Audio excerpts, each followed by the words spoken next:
All right, we're back. Before I take off the chase top, I just wanted to show you how badly rusted this is. Look at this. I haven't cleaned off any of this. Look at all that, and look at that, and look at the bowl effect on this. Every time it rains, all this pooled and was funneled, and I bet you it's rusted through underneath some of this, and it's just being funneled into the attic area. So this is a completely piece of junk, aged, decrepit chase top that was not properly either installed or maintained or serviced, or never had anybody come out and take a look at it to prevent this.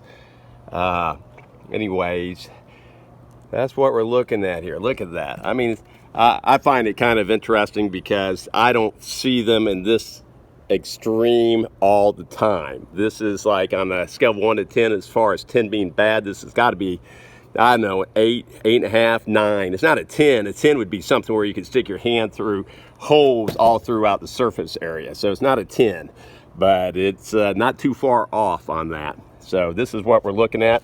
I'll walk a little bit further up on the ridge so you can actually see. So I've taken the cap off. I've got the cap kind of just propped up here.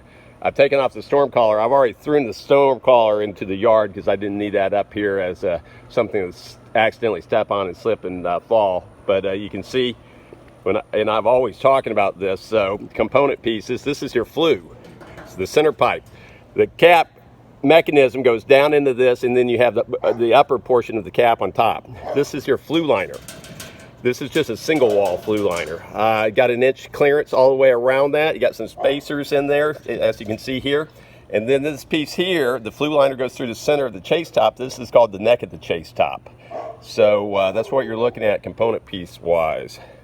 Let's see if we can get a different look down here. See that gap? That gap goes all the way down to the top of the chase top, or not the chase top, but the prefab unit fireplace.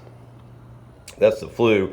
If I had a light down there, you could actually see all the way into the firebox. That would, the firebox. You could actually see all the way, because that's generally a straight shot. Not always. Sometimes they'll have a noodle bend, but these prefabs, they generally lay in a straight shot. So we'll be back in a second.